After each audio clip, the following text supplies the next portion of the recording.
Hello बच्चों, स्वागत है आपका अपने चैनल डिफेंस ट्यूटर में। आज की इस वीडियो में आपको बताएंगे इंडियन कोस्ट गार्ड नाविक जीडी के बच्चों के लिए मैथ्स के एक्सपेक्टेड क्वेश्चंस को। और आज का हमारा टॉपिक होगा बाइनोमियल थ्योरम। यह बाइनोमियल थ्योरम का लेक्चर 2 है। इससे पहले हमने एक और लेक्चर दिए हैं, तो जिन्होंने भी अभी तक उसे नहीं देखा है तो प्लेलिस्ट से जाकर देख सकते हैं। आप इस वीडियो को देखने से पहले उस वीडियो को, इससे पिछले वाले बाइनोमियल थ्योरम के वीडियो को जरूर देखें, क्योंकि हमने उसमें बेसिक कंसेप्ट को सिखाया है। जिस बेसिक से आपके क्वेश्चंस बनते हैं उन बेसिक कंसेप्ट को सिखाया है और उसी को हम यहाँ पे यूज करेंगे। हमने हर एक कंसेप्ट को आपको क्वेश्चंस के थ्रू सिखाने की कोशिश किया है, क्योंकि इससे क्या होगा, क्वेश्चंस बच्चे को याद रहता है अच्छे से, उसके प्रैक्टिस आपके क्वेश्चंस में आते हैं और उस रीजन से आपका कंसेप्ट भी याद रहता है। ठीक है, तो एक एक क्वेश्चंस को बारीकी से सुनिएगा, बिना स्किप किए वीडियो को देखिएगा, ताकि इससे क्या हो, आपको कंसेप्चुअल नॉलेज हो सके। अगर इस कंसेप्ट से क्वेश्चंस बनते हैं आपके, तो आपको बनाने में बहुत ही आसानी होगी। ठीक है, तो हम जितने भी क्वेश्चंस आपको करवाते हैं, उससे जितने भी कंसेप्ट उसमें छुपे होते हैं, उन सभी कंसेप्ट से आपके क्वेश्चंस बनाए जाते हैं आपके एग्जामिनेशन में। तो एक एक कंसेप्ट को ध्यानपूर्वक देखते चलिएगा। तो चलिए स्टार्ट करते हैं वीडियो को। यहाँ से आपसे हिंदी इंग्लिश दोनों में क्वेश्चंस देते हैं बच्चे आपको, ताकि किसी बच्चे को प्रॉब्लम ना हो। पहला क्वेश्चन है आपका, if the coefficient of 3rth term and r+2th term in the expansion of 1 + x⁴ तो आपको बताना है एन और आर के बीच रिलेशन। देन कहा जा रहा है, देन एन और आर के बीच रिलेशन आपको बताने हैं। तो एन और आर के बीच रिलेशन क्या होगा। ठीक है, तो चलिए कैसे बनाइएगा इस क्वेश्चंस को। तो हमने आपको इससे पिछले वीडियो में सिखाया था कि किसी भी एक्सपेंशन x + a⁴n में हम किसी टर्म को कैसे निकालते हैं। इसमें हमने सिखाया था tr+1th टर्म को निकालने का तरीका। तो उसमें हमने आपको बताया था कि एन सी और आर लिखते हैं। ठीक है, पहले क्या लिखते हैं, ऊपर वाला एन को यहाँ पे लिखते हैं एन, और फिर नीचे आर है यहाँ पे, तो r+1 को यहाँ पे एक आर लिखते हैं, एक कम करके। ठीक है, तो एन सी आर, फिर x⁴ क्या लिखते हैं, x⁴ क्या लिखते हैं, n - r, इन दोनों के डिफरेंस को। फिर क्या लिखते हैं, बचा हुआ a, इस पे पावर r को लगाते हैं। ठीक है, तो a⁴r। चलिए ठीक है, समझ में आ रहा है आपको। तो इस तरीके से हम क्या लिखते हैं, किसी भी x + a⁴n के एक्सपेंशन में किसी भी टर्म को। ठीक है, तो इसी टर्म से रिलेटेड क्वेश्चंस को हम बनाएंगे कि हम कैसे अपने एक नए एक्सपेंशन, जो कि एक्सपेंशन है हमारा x+1 + x⁴n, इसमें 3rth टर्म और r+2th टर्म को कैसे लिखेंगे। और इस क्वेश्चन के अनुसार आपको कहा जा रहा है कि 3rth और r+2th टर्म का कोफिशिएंट क्या है, आपका इक्वल है। ठीक है, तो coefficient of 3rth term equal to coefficient of r+2th term. ठीक है, चलिए अब 3rth टर्म कैसे निकालें हम। 3rth टर्म निकालेंगे, हमारा एक्सपेंशन क्या है, 1 + x⁴n, तो इसको हम x+1 पे पावर 2n भी लिख सकते हैं, इससे कोई फर्क नहीं पड़ेगा। तो इसका कोफिशिएंट क्या होता है, आपका x वाला और वैल्यू छोड़ के जो एन सी वाला होता है, सी वाला टर्म जो होता है, ये आपका कोफिशिएंट होता है। और कोई अगर कांस्टेंट रहे तो वो आपका कोफिशिएंट कहा जाता है। ठीक है, तो इसमें कोफिशिएंट होगा आपका, पहले तो हम 2n लिखेंगे, क्योंकि हमने tr+1 में आपको सिखाया था कि कैसे लिखते हैं हम, एन सी आर, फिर x⁴n - r, फिर a⁴r। तो ये तो क्या है आपका एक वेरिएबल है, x क्या है आपका, x हर एक में अलग है, और आपको यहाँ पे कोफिशिएंट पूछा जा रहा है, तो सिर्फ कोफिशिएंट हम इसको लिखते हैं, सी वाले टर्म को। ठीक है, सी वाले टर्म को कोफिशिएंट लिखते हैं। तो यहाँ पे हमने ये x + a⁴n का कोफिशिएंट था, एक्सपेंशन था। तो यहाँ पे n था, तो यहाँ क्या है हमारा, यहाँ 2n है, यहाँ क्या है 2n, तो यहाँ पे हम 2n लिखेंगे। फिर c का वैल्यू लिखेंगे एक कम करके, तो 3r - 1, एक कम हो गया हमारा। ठीक है, फिर क्या करेंगे, हम इसको इक्वल करेंगे किसके, नेक्स्ट वाले के लिए, 2n तो 2n ही रहेगा, और ये क्या हो जाएगा, r+2 - 1। ठीक है, चलिए इन सभी को इरेज कर देते हैं। फिर क्या है आपका, सॉरी ये भी आपका इरेज हो गया, एक सेकेंड, देखिए। हाँ, तो अब क्या करेंगे, एक आपका बाइनोमियल थ्योरम में एक आपका कंसेप्ट है कि अगर एन सी एक्स इक्वल है एन सी वाई के, ठीक है, तो यहाँ से x + y = n होता है। ठीक है, यानी ये टर्म इस टर्म के इक्वल है। तो याद रखिए, नीचे वाले जो वैल्यू होंगे x और y, इनका सम हमेशा ऊपर वाले सम के बराबर होता है। ठीक है, यानी इनका सम, ये x और y का सम क्या होंगे, हमेशा इस n के बराबर होते हैं। ठीक है, यहाँ पे अगर n के जगह पे 2n रहे, 5n रहे, तो उसके बराबर हो जाएंगे। तो इसी कंसेप्ट को यहाँ पे हम यूज करते हैं। तो 3r - 1 = r+2, एक सेकेंड, 3r - 1 + r+2 - 1 = किसके बराबर हो जाएंगे, 2n के। जैसे हमने बताया था ये x है और ये y है, तो ये किसके, इनके सम किसके बराबर हो जाएंगे, ऊपर वाले के। ठीक है, तो 3r + r 4r, और ये -1 और -1 क्या होंगे, ये आपका क्या है, प्लस 2 है यहाँ पे, और ये -1, ये -1, -2 आएगा तो 2 से 2 कट जाएगा, तो ये क्या 0 हो गया सब मिला के, और ये 2n हो गया।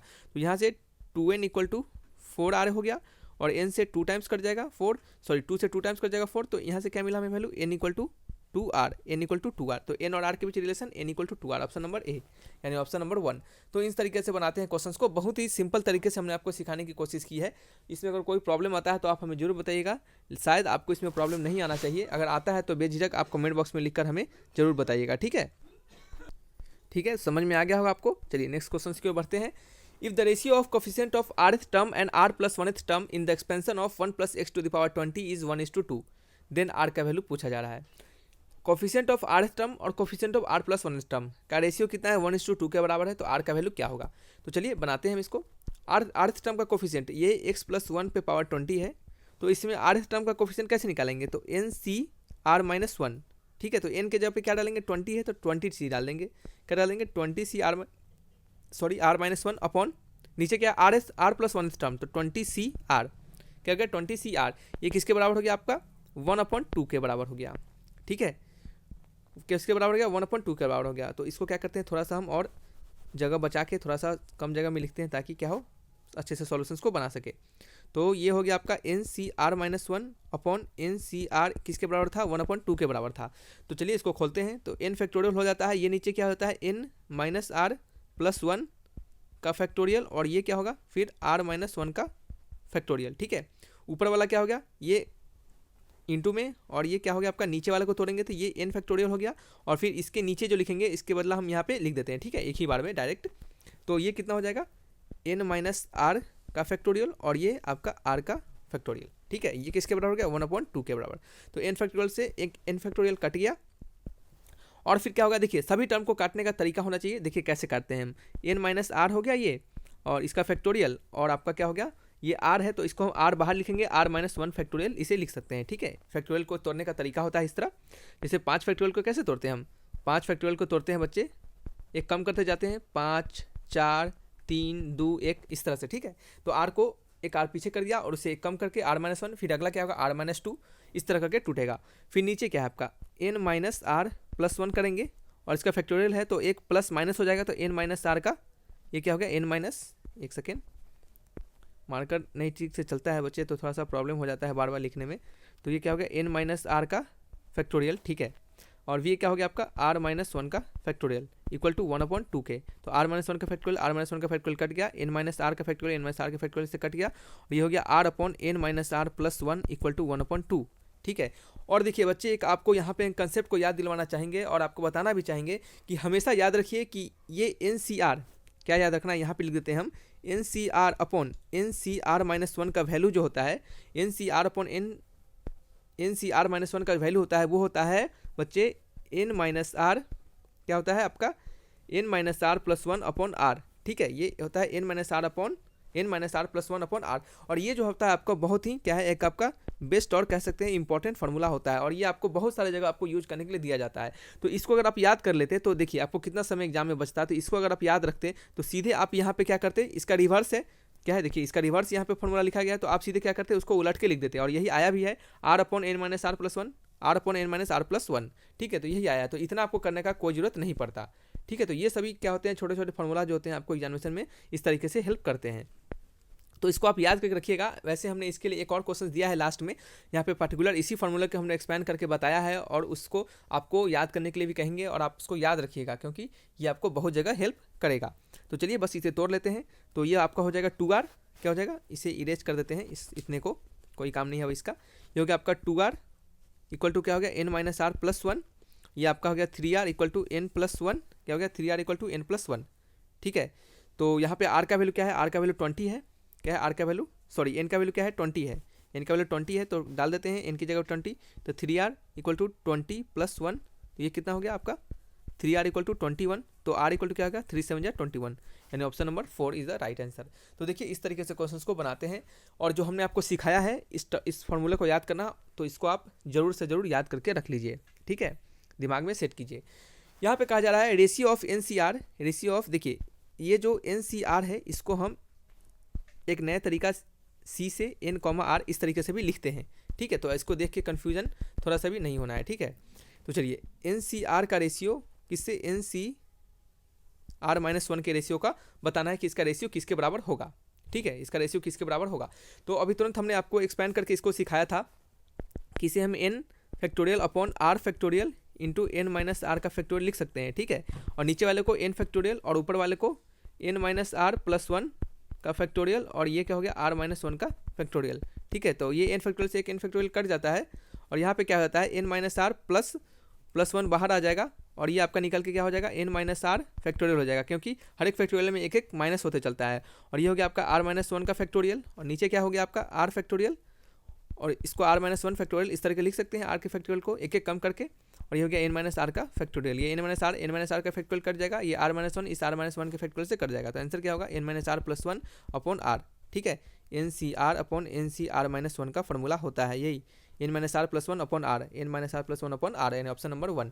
तो इस तरीके से इन सभी क्वेश्चंस को बनाते हैं। तो ये फार्मूला क्या है आपके लिए स्टार मार्क वाले VBI वाले फार्मूले होते हैं और इस फार्मूला से रिलेटेड आपको डायरेक्ट पुटिंग वाले क्वेश्चंस आपके एग्जाम में पूछ दिए जाते हैं। ठीक है, डायरेक्ट पुटिंग वाले यहाँ पे आपको क्वेश्चन देखिए कैसे देगा, आपको 6C क्या देगा, यहाँ पे 6C4 दे देगा और नीचे देगा 6C4 से एक कम क्या होगा 3 दे देगा। तो इसका आंसर कैसे निकालिएगा, बस इस फॉर्मूला पुट कीजिएगा, एन के जगह पे क्या डाल दिएगा, एन के जगह पे 6 डाल दीजिएगा और आर के जगह पे क्या डालिएगा बच्चे आपका कम वाला डालिएगा। देखिए आर माइनस वन है तो 3 में से क्या करेंगे, इस 4 में से 1 को घटाएंगे तो क्या होगा, देखिए इस 3 को हम कैसे लिख सकते हैं, इस 3 को लिख सकते हैं 4 माइनस वन, और यही 4 क्या है आपका आर के बराबर है, चाहे यहाँ पे भी देख लीजिए आर 4 ही है और यहाँ पे भी आर माइनस वन में आर 4 ही है। तो इसको आर के जगह पे 4 डालिएगा, इनके जगह पे 6, आर के जगह पे 4 डालिएगा, आपका आंसर आ जाएगा। ठीक है, तो इस टाइप से डायरेक्ट पुटिंग वाले क्वेश्चंस भी आपके एग्जामिनेशन में पूछ दिए जाते हैं। तो वो तो बहुत लल्लू टाइप का क्वेश्चन होता है, सिंपल क्वेश्चन होता है। तो हमने आपको फॉर्मूला डेरिवेशन भी सिखा दिया और क्वेश्चन से कंसेप्ट को भी याद दिलवाया। ठीक है, तो इस तरीके से इसको याद करके रखना है क्योंकि ये आपको एग्जाम में काम आएगा। तो चलिए नेक्स्ट क्वेश्चन की ओर बढ़ते हैं। हाँ, तो चलिए बच्चे नेक्स्ट क्वेश्चन है आपका the coefficient of Y in the expansion of Y square plus C upon Y to the power 5। ठीक है, तो देखिए Y square plus C upon Y power 5 इसका एक्सपेंशन आपको इसका क्या बताना है, आपका y का कोफिशिएंट बताना है। तो हमने इस टाइप के क्वेश्चन पिछले वीडियो में भी एक सिखाया था कि y का कोफिशिएंट बताना है, यानी y का कोफिशिएंट मतलब y पे पावर कितना है 1, तो y पे पावर 1 का आपको कोफिशिएंट बताना है। ठीक है, तो y पे पावर 1 का हमारा पहले टर्म निकाल लेते हैं और टर्म निकाल लेंगे तो कोफिशिएंट भी निकाल पाएंगे। ठीक है, कोफिशिएंट कहने का मतलब सिंपल यही होता है कि y वाला टर्म अगर x का कोफिशिएंट कहता है तो x वाला टर्म छोड़ देते, बचा हुआ सभी टर्म क्या होंगे आपके कोफिशिएंट में आ जाते हैं। तो y वाला टर्म को छोड़ देंगे, बचा हुआ टर्म c वाला होगा, नॉर्मल कोई नंबर होगा, तो ये सभी क्या होंगे आपके कोफिशिएंट में आ जाएंगे। ठीक है, तो चलिए कैसे बनाते हैं इस सभी क्वेश्चंस को।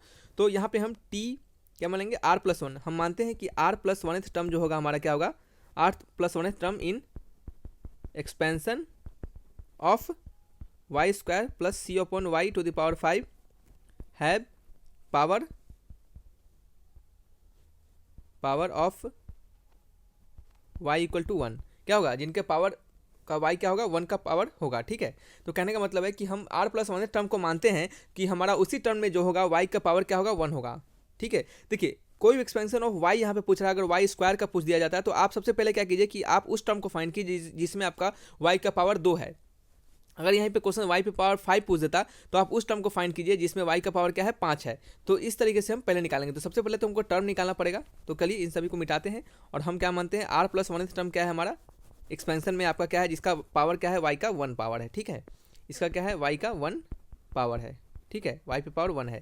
तो चलिए कैसे बाइंड करेंगे, तो टी आर प्लस वन है तो सबसे पहले निकालेंगे। तो क्या होगा एन सी, तो एन का वैल्यू क्या है 5CR और ये क्या हो गया आपका वाई स्क्वायर पे पावर 5 माइनस आर और सी अपॉन वाई पे पावर क्या हो गया आपका आर हो गया। ठीक है, मार्कर चेंज कर लेते हैं, ये हो गया आपका 5CR वाई पे पावर 5 टू 10 माइनस 2R और ये हो गया आपका माइनस, देखिए सी पे पावर आर हो गया और ये हो गया वाई पे पावर माइनस आर, तो वाई पे पावर माइनस आर लिख सकते हैं। जैसे 1 अपॉन वाई पे पावर आर है तो इसको 1 अपॉन वाई पे पावर आर इस तरह लिख सकते हैं और वाई पे पावर माइनस आर, तो एक ही चीज़ हुआ, तो इसको हमने डायरेक्ट यहाँ पे लिखा है।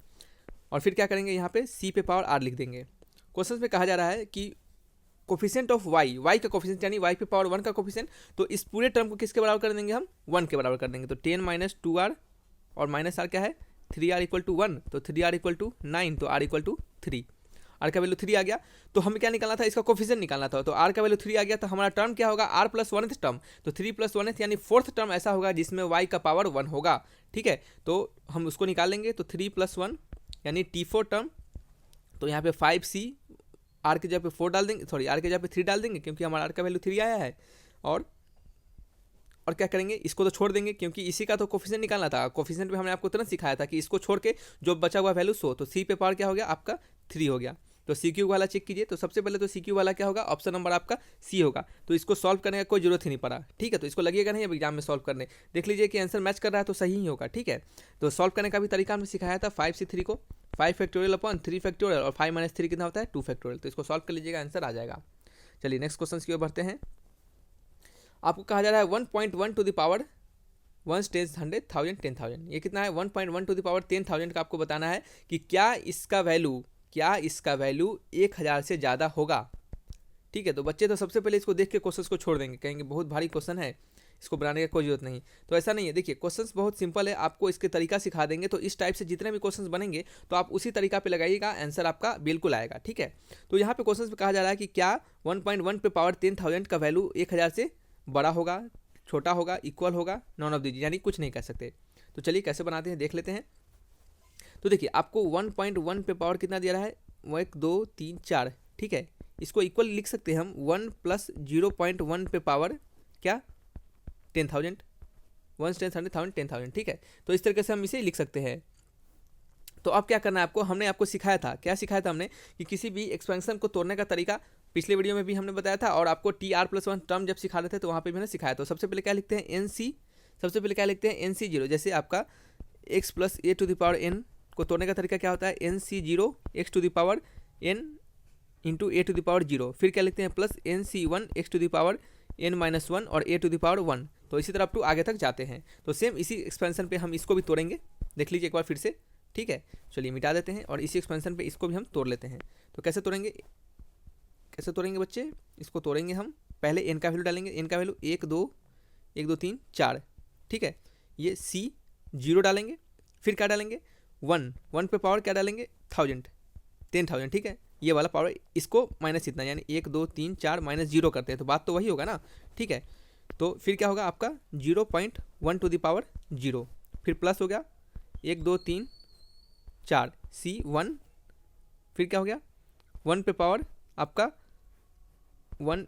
10,000 - 1, ठीक है। फिर क्या होगा 0.1 पे पावर आपका 1 हो गया, फिर अप टू आगे तक।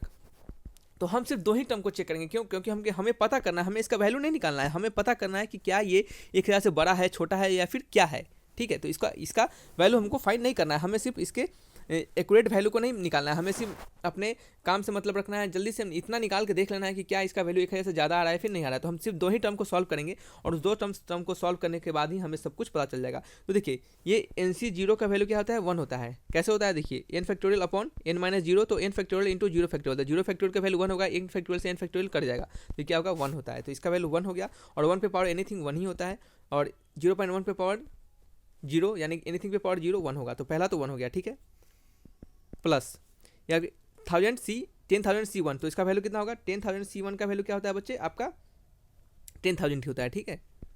1 10 100,000 10,000 इंटू इसका तो वैल्यू 1 ही होगा, और इसकी पावर 1 है तो 0.1 हो जाता है। फिर प्लस अप टू आगे तक जाएगा, ये 1 हो जाएगा, फिर प्लस क्या करेंगे इस पॉइंट को नीचे 0 से 1 काट देंगे तो ये कितना हो जाएगा 1000 हो जाएगा। फिर प्लस आपके आगे वाला टर्म सब प्लस ही वाला टर्म है, तो आगे वाला टर्म कुछ भी होगा तो प्लस ही होगा। तो यहाँ से हमें दिख रहा है कि ये 1000 + 1 1000 में क्या हो रहा है एक जुड़ रहा है और आगे भी जुड़ते जा रहा है। तो जब भी ये वैल्यू होगा तो 1000 से तो ज़्यादा ही वैल्यू होगा।